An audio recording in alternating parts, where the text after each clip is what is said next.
Hi everyone. Welcome to Poetry in Technicolor. This is a graduate student reading. I've been told that this particular slide represents all the colors because we have all the tints and all the hues, correct? in white and black. All the pigments and all of the wavelengths. And all the pigments, all of the wavelengths, all of everything. The alpha and the omega. Okay, so welcome to Helicon West. I'm Ben Gunsberg. I'm emceeing this evening. Thanks for being here. Helicon West is an uncensored public reading series. We regularly host published authors alongside community writers to promote and support all levels of skill, ability, and craft. And I must say that is a very unique approach to reading series. I've been in a lot of towns, a lot of cities, a lot of literary communities, and this is the only one that does that. So we should feel proud of that. It's awesome. Yeah, it's true. If you would like to read during the open mic, you can sign up on the sheet near the coffee service. It's actually circulating now. If you'd like to donate to keep Helicon West going, we have bookmarks on the coffee table with a QR code and a link. We acknowledge that Helicon West operates on the territory of the Northwestern Band of Shoshone Nation. Our events are made possible with support from Sugar House Review, the Logan Library, the USU English Department, and community volunteers. And for the full land acknowledgement statement, interviews with featured readers, merch, and much more, please visit our Helicon West at .wordpress.com. So, without further ado, I would like to introduce some excellent poets. I know them because we get together once a week on Monday night and we talk poetry for about 3 hours. It's a wonderful experience. They've written some great poems.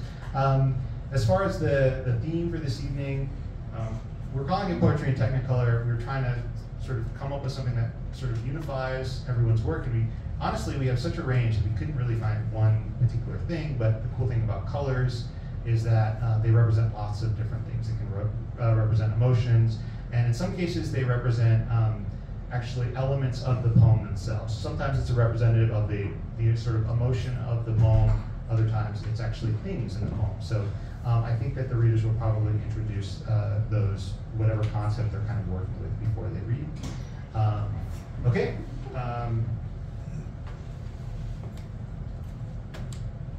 Welcome, Jack Bauer. Oh, you guys.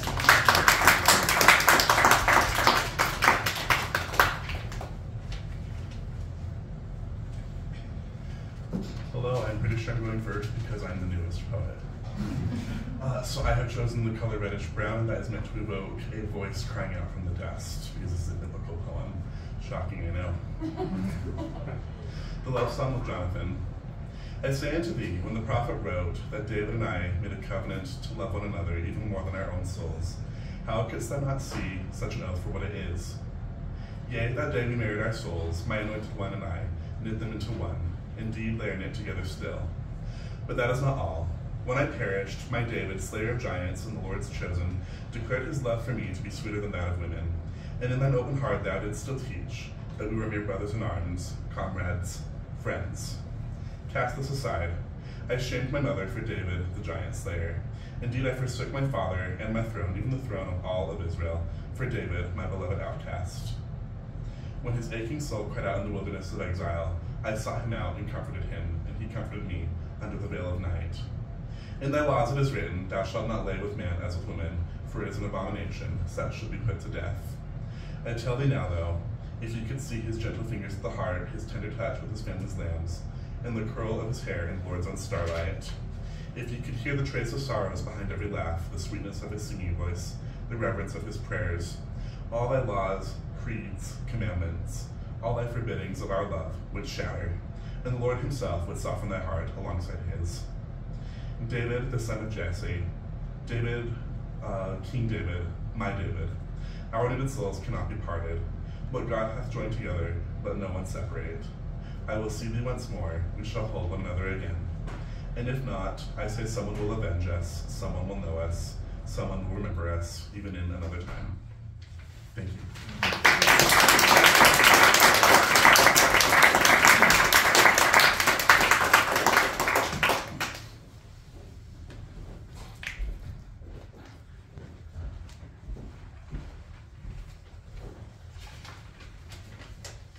How's it going? I'm Keegan. I am the color gray because one time someone told me that my poems remind them of being depressed on a rainy day. So yeah, this is called She Said She Would Miss the Hangovers. Most of all, when I asked why she wouldn't quit drinking, the pleasant dull spinning, the aching in her head, the palpitations, the nausea that gives shape and meaning to the drunk from the night before. I asked why again, told her that 22 was too young for heart palpitations. She said hangovers make the eggs taste better, and she remembers that she would like to stay alive after all. I sat on a couch next to her that morning. I slid my hand inside my favorite flannel through the middle to feel my heartbeat, through the hole between two buttons where the black and gray threads were coming loose, unfurling one by one, the hole where she would put her hand through to touch my chest, to wrap her fingers around my hair. My vision was blurry and the threads seemed to weave back together when I tried to stick the button back in the loose buttonhole, and I remembered how she had torn my life apart in so many interesting ways.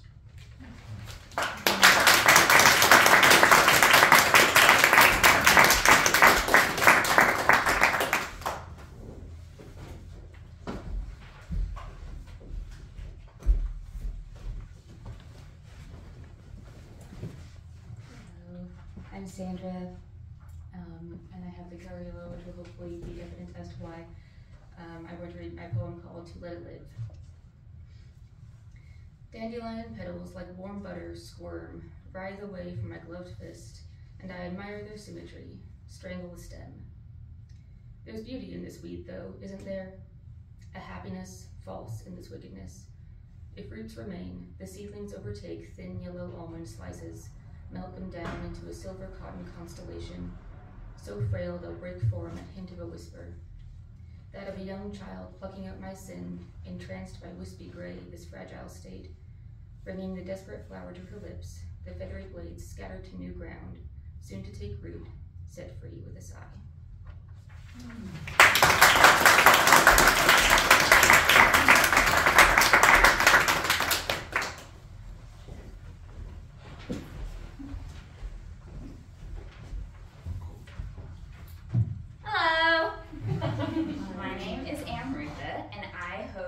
By the end of this poem, you will, oh wow, that's a lot of people, sorry. And by the end of this poem, you will see why I chose this color. Stranger on the bus. I welcome eye contact from the driver and search for an empty seat, watching other passengers as they hit the dusty cloth covers. I bypass the old arcade printed chairs and choose to stand, fisting the rope handle falling from the ceiling. The bus jostles, the bus sways. A stranger eyes me from the back, saunters over, never faltering from the motion, stands next to me, watches. He reaches his hand out towards mine, enveloping it in a sweaty heat. His pale skin stands out against my own. Darkness, my ethereal, encompassing, claustrophobic darkness. His thumb circles the back of my hand. Brown itches, eyes itching at mine, yet no longer sweet. Or was it ever? Speed bump, circle, stop sign, rub, left turn, press, intersection, nail, right turn, scratch, scratch, scratch, scratch, and he won't stop. The bus stops at my stop. We withdraw our hands, cold warming every fold and palm line. He checks the bottom of his thumbnail where he scratched. Scratched, scratched, scratched, he says. At least you're not contagious.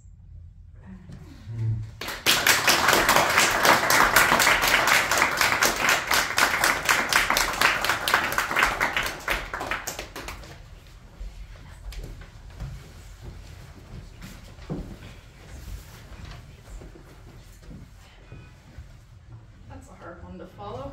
Okay. My name is Maya Beathers, and this is my poem called Mama's Got the Blues. Mother is blue, By blue, I mean gray.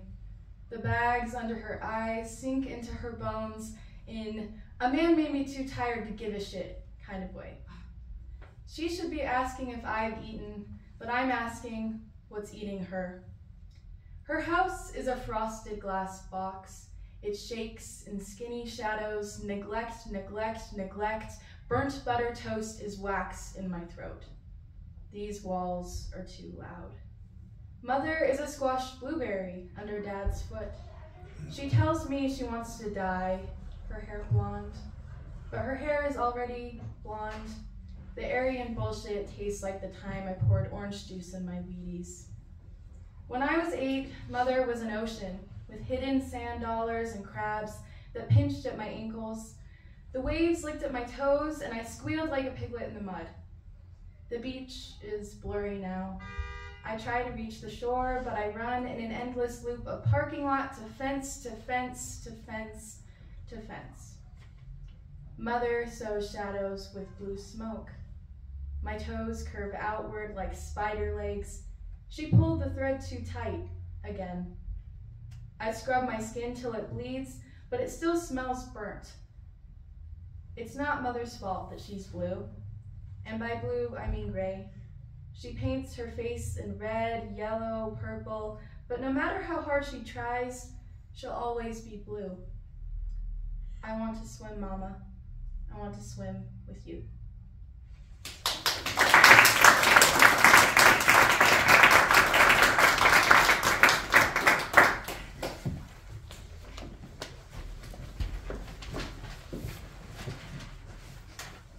Hello, I am Mason. My poem is called Whole. For just some context, we got a couple of paint colored cards to pick from for our colors, and my color was called Little Princess, and I think that that should give you enough to understand this poem. This is a 2-part poem, by the way. Okay. Whole. Remembering once that just my toes can lift a whole me up, a whole me in my discount denim and my blue Oxford with the sleeves now pitted in the air, and my knowledge of Gordon Lish, but not of God. I spin on my laminated floor, which covers another layer of laminate, which covers the original 1937 oak. I think about spinning through those layers on my toes, the tips of which begin to glow crimson, and I shed my shirt, and I cup the ribs on each side with my hands, and I speak to the floor, at the floor, and I say, I know you're in there. 2. Tonight, my pupils refused to stitch their inverted fluorescent implosions onto the curtains that are my inner eyelids.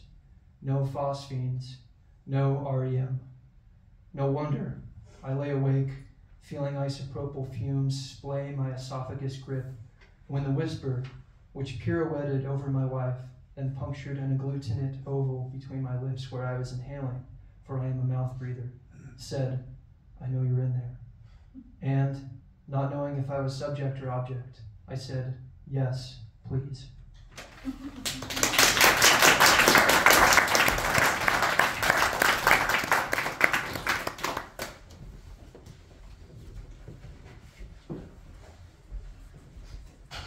My name is Paul.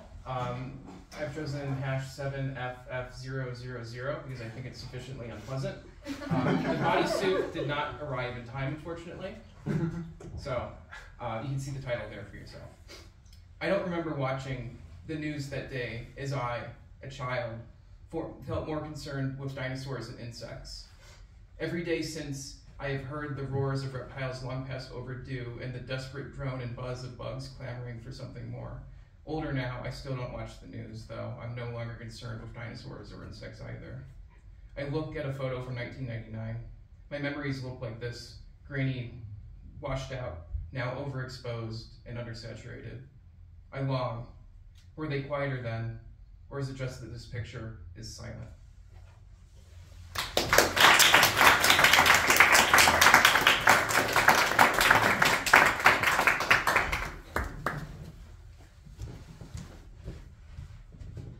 Can you hear me all right?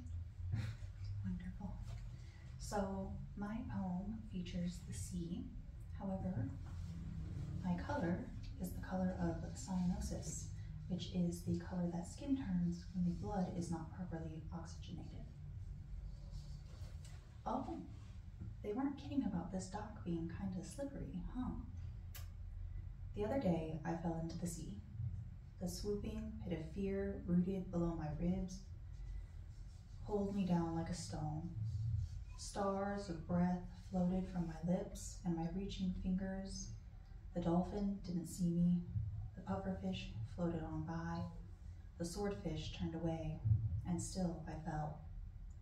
Past the glittering powder blue, past the greenish aquamarine, past the full-bodied sapphire, past the evening indigo.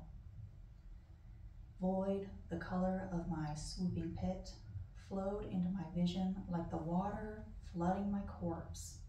Still I flew, to where my fear bled its edges into the dark. Nitrogen bubbled out of the twisted joints and frayed ends of veins.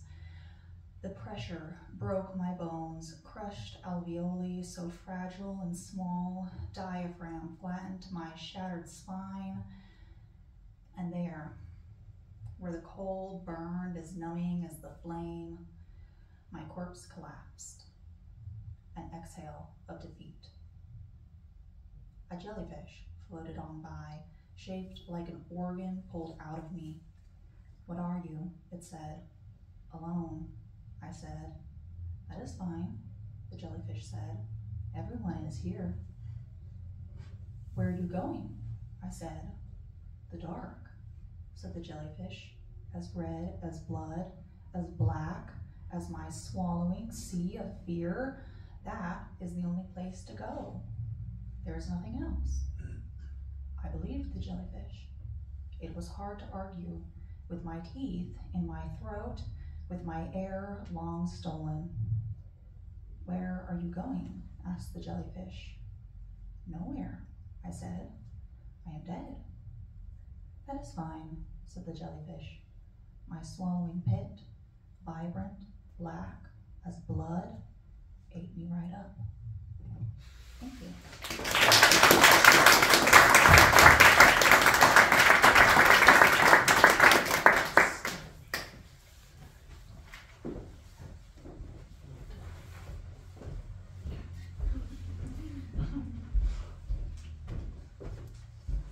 Hi, I'm Steve. I wore the cowboy hat because I've been doing a lot of work about the American Southwest, and I wanted to embody that, I guess. So this is Southwestern Gothic Memorial, part of a series called Southwestern Gothic. Back when the truck still worked, he'd hitched that worn orange couch to it and towed it onto the airstrip his father had helped build, long since abandoned. From the dry grass and sage, he made a fire in a pothole and sat on that couch until the sun fell low behind him, watching the purple sky turn to a black eye, drinking and focusing on the first stars that stabbed through the dark above the mountains. As the fire sputtered, he stared down the long scar of asphalt his father had carved through the desert through his heart. He dropped the bottle in the pothole and, long past drunk, found the contrails flying parallel to the runway, silent as guilt. Today, that couch remains his father's last memorial, its only epitaph, the worn orange upholstery and charred, warped glass.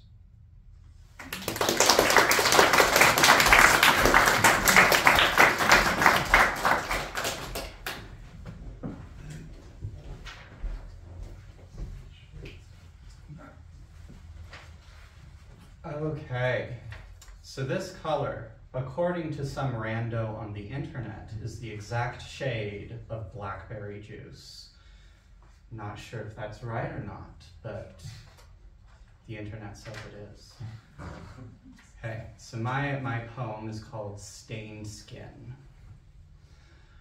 Our father grew blackberry bushes from clippings after he bought his first set from the nursery, filling every corner between the lanky crabapple trees that bloomed white in spring and offered flowers for backyard weddings. The blackberries overtook our pets' unmarked graves and stretched above our 8-foot fence. When we ate all our hens, our father staked slender stalks where they shat, and the bushes crawled onto concrete beneath our trampling. Berry picking, like peach picking, became a family activity. Instead of itchy arms from peach fuzz, broken blackberry sacks bled in our hands, their bush thorns torn from their genes by selective breeding. The smallest fingers stained cheeks and shirts, left trails of red-purple prints in photographs. The old house sold, our father plants his dethorned clippings across his new yard, filling every spare corner. He picks berries with his new wife, his new children, his new neighbors, and when I visit, berries stain your tiny fingers.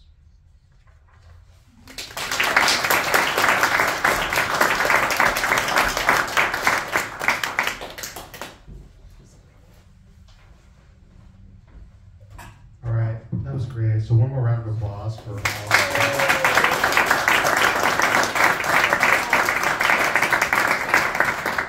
Special thanks to Mina Weeks for putting together the PowerPoint, going to Home Depot, getting color swatches, helping arrange all sorts of things. Also Joseph Anderson for helping do AV stuff and just being an awesome guy. And our matriarch, Star Colbrook, fearless leader and a beloved member of the Cache Valley literary community.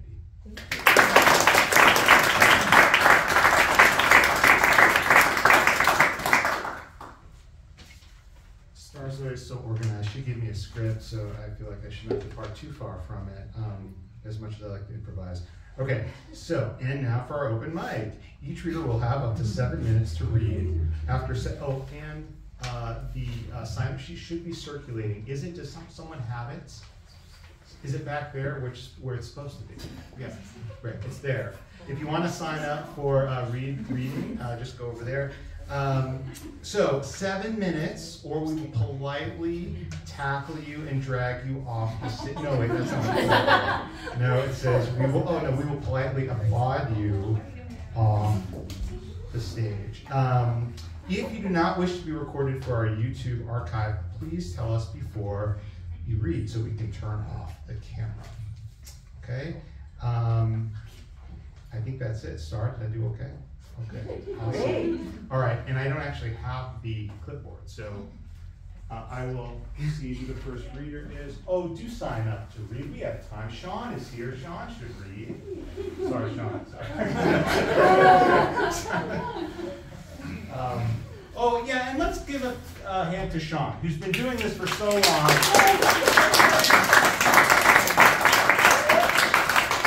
And now it's a very important job, and we're grateful for that. Okay.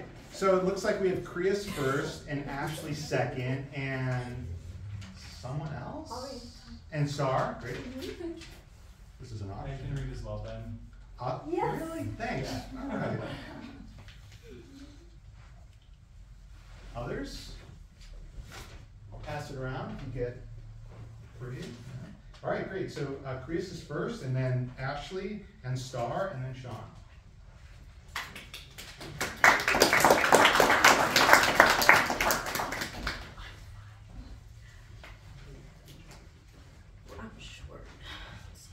I can grab the mic and pull it.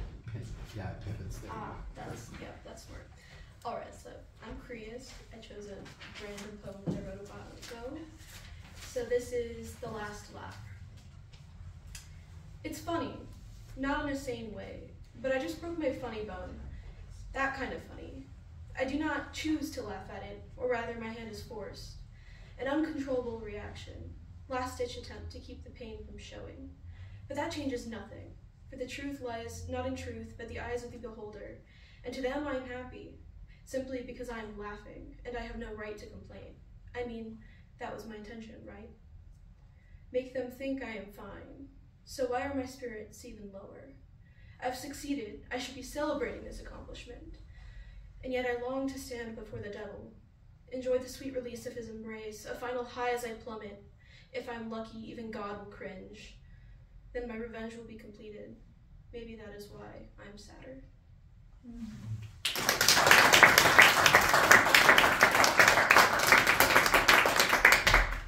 Ben, do you want to maybe turn off the TV? Yeah. Just use the remote right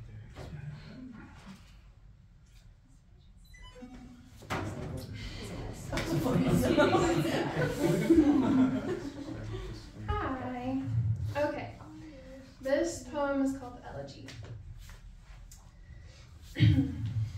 The first time that I appreciated the gap between my teeth, I was 6 years old and curled into the nook of your arm in the backyard hammock. You told me that I didn't need braces, that my teeth were pretty as is, and I agreed. The first time that I felt pride in my singing, I was 7 years old, and you forced the whole family to listen to me sing in front of the fireplace. The song was full of sorrows I couldn't begin to comprehend. The first time that I saw you two fight, I was 8 years old and decidedly not watching a Nat Geo documentary in that once overstuffed armchair. Your fierceness, once my champion, reared a vastly different face that day. The first time that I witnessed divorce, I was 9 years old and didn't understand why my grandparents didn't love each other anymore. Mom cried on the phone when you broke the news. The first time that I felt true loathing, I was 10 years old. You screamed at her, demanding money as she drowned in medical bills. We took out a loan and didn't speak for a year. The first time that I thought I was incapable of forgiveness, I was 15 years old. She offered olive branches, patron saint that she is. She deleted your vicious emails and called you on holidays. The first time that I felt the sting of suicide, I was 22 years old, and listening to her cry on the phone, explaining this one final blow. She became a grandmother on the same day that I lost mine. So what am I supposed to do with you? My teeth are straight now, but I miss the woman who told me that there was beauty in crooked things. I think I finally understand the sorrows and songs, but no one asks me to sing them anymore. I still watch National Geographic and decidedly do not think of your wild eyes. I believe that love can last longer than the blink of a child's eye, but wonder if one day I too will be poisoned by anger. I still worship my mother and hate you for hurting her over and over and over. I still feel you, though I hate to, though I miss you, though you ran her through, though I loved you, though I still do.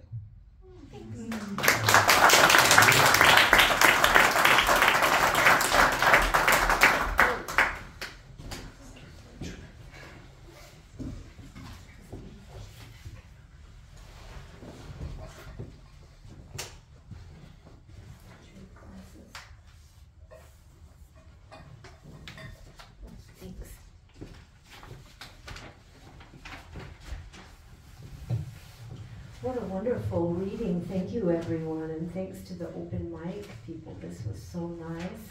And what a beautiful crowd. Great night at Helicon West. I'm Star, and this is a short memoir piece that I wrote in Sean's front room. He has a writing group, just a small one, and I've been writing memoirs. I have 51 now. The prompt for this one is to write about the worst driving you've ever done.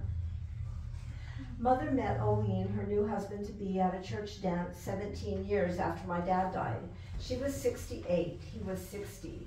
After eloping to Hawaii, they settled down in St. George, Utah, 5.5 hours south of Logan via I-15. I was in the process of leaving my husband, though I didn't realize it at the time. Mother and Oline provided a place for me to stay when I needed a break from the stress of a long, failing marriage. I'd leave Logan on Friday mornings, hike the cliffs and canyons of southern Utah, drive back home on Monday. Hiking was my safety valve. I'd do 20 miles a day, all by myself, reveling in the starkly stunning horizon and the dry desert air.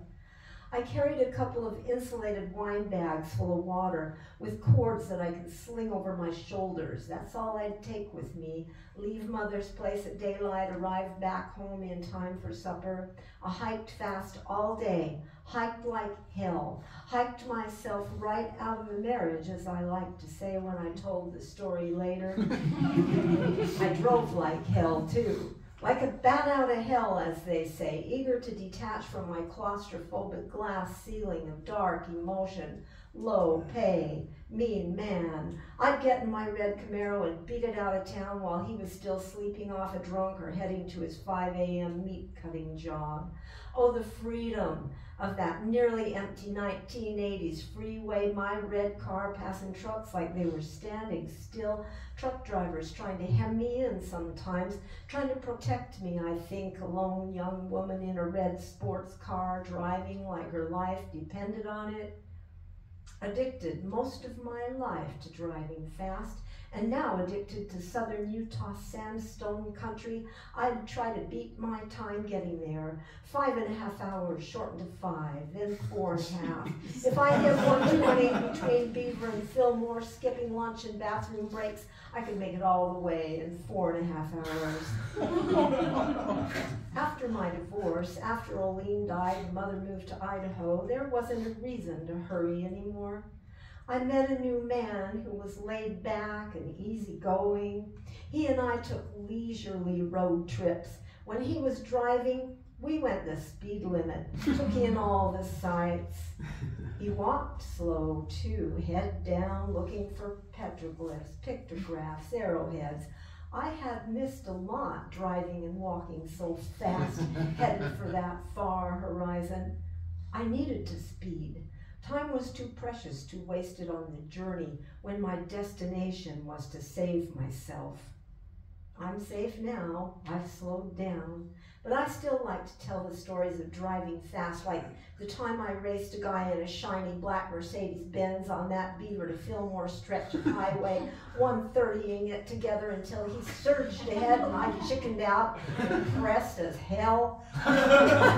Or that one time after all those high-speed runs, after I'd been tamed by the gentle, easy man who loved me out of all that urgency, I was driving us home from a trip to see all the Utah monuments and parks, crowning the hill just before Nephi, when the red and blue lights.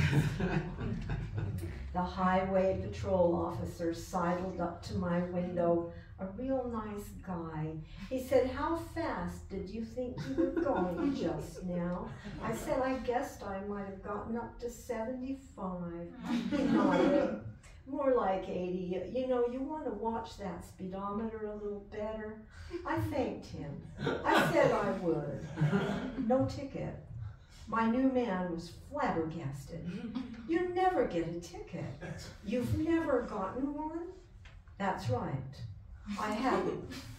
I think the worst driving I've ever done is when I wasn't hightailing it away from something. I paid attention when I was speeding. Now that I've settled down, found my destination, I like slow. I like my life too much to run away."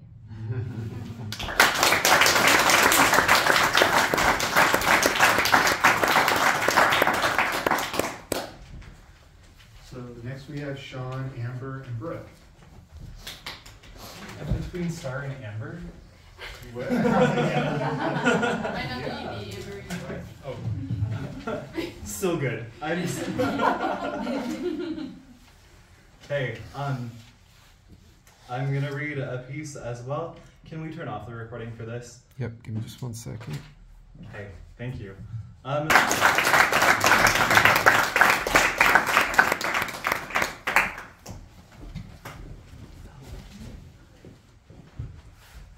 Hi, I'm the other Amber. Amber! I'm the Amber. Yeah. You're the Amber. Alright, it's just a short little poem. It's kind of half baked, doesn't have a title, but here we go. It's good and well that different people bring different perspectives until I can't think them up all on my own. It's good that everyone thinks differently until someone says something I never could have thought of, and I'm left wondering how I missed it. I'm constantly failing my own arbitrary tests, crushed under my very same expectations that put me on my pedestal. Maybe I just need to loft myself a little higher so that the next time I fall, it finally kills me.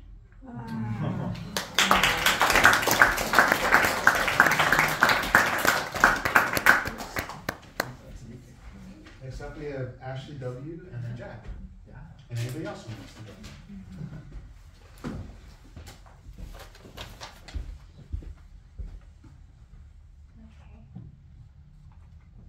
I'm just going to read a little bit of a flash nonfiction piece I've been playing around with.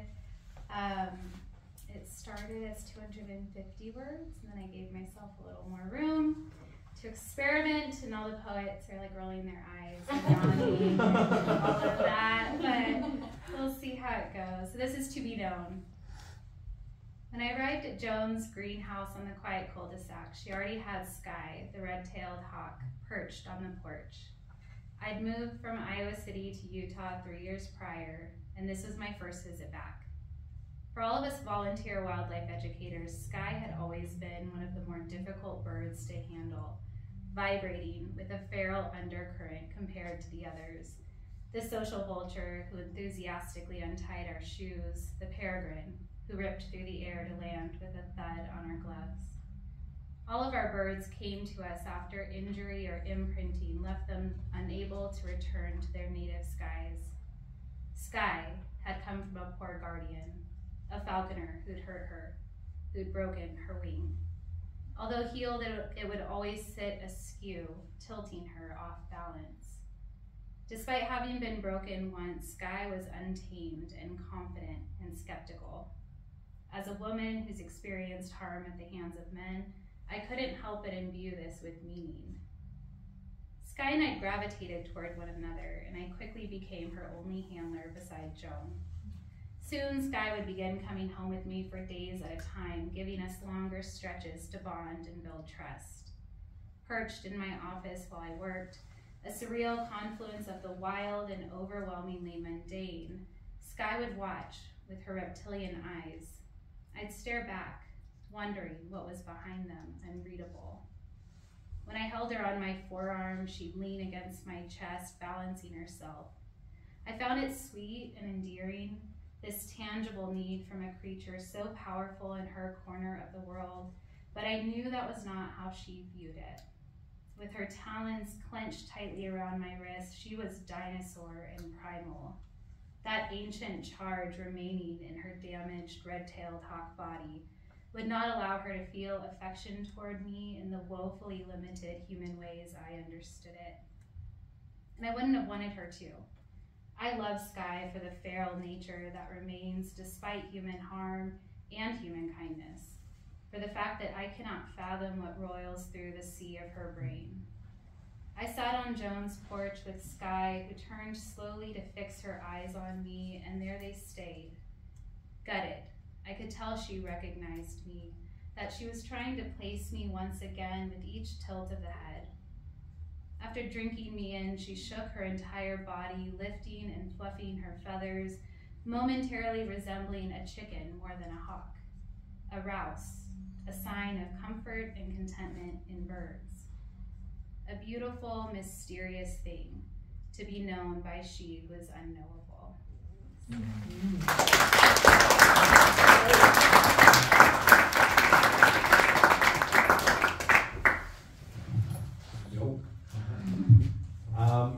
My name's Jack.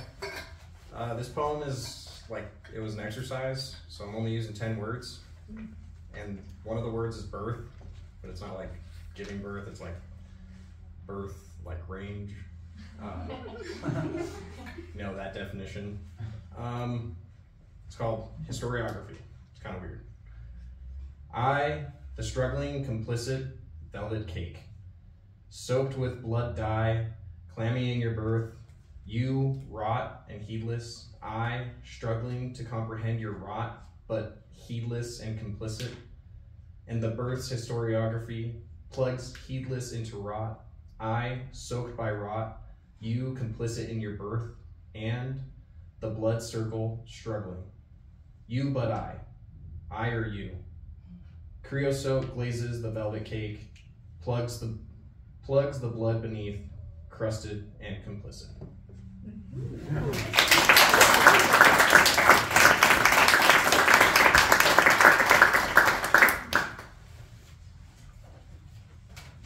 Anyone else? Awesome, great.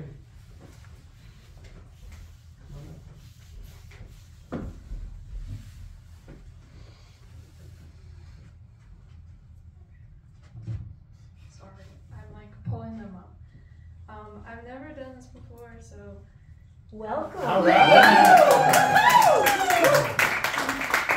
If you guys need to boo, just do it. Not gonna happen. What's your name? Oh, I'm Brooke. I have 2 poems that I'm gonna read. They're just kind of short. They're not supposed to have anything to do with each other, really, but if it sounds like they do, then I did that on purpose.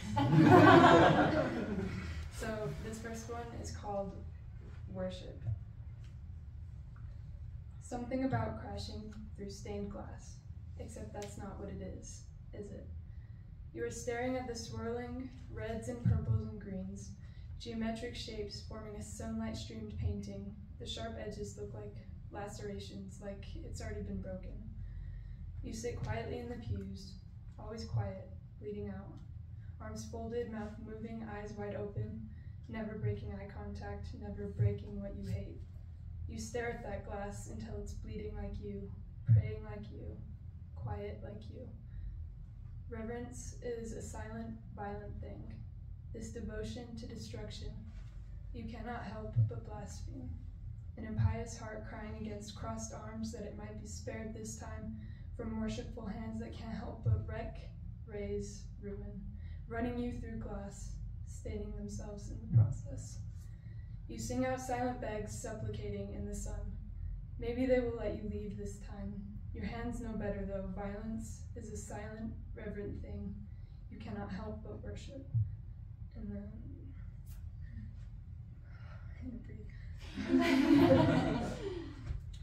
the second one is called Painter's Hands. We both look at the same sprawling night sky, but I know he sees something different. Does he whisper to the moon too? Maybe she answers him. And it's 11 p.m. on a smoky porch, in a cabin in the woods, all handcrafted and exposed wood. Too late for first star wishes, but too early for the galaxy. And he has painter's hands, I think, stained with swirls of colors, such lovely colors that have no name. I don't know what he's seeing up there, but it must be wonderful. And I am lying on the ground, thinking my loudest thoughts to the sky, but he catches them first, laying them out, spiraling on his easel. And I think he might be the oldest thing I know. Not old like 53 with a motorcycle and a countdown though. More like a star that shines even when it has died. More like existence itself, never ending. And I never know what he sees in the sky, what he sees in his muse. The moon must talk to him because when I tell him stars, he paints the universe.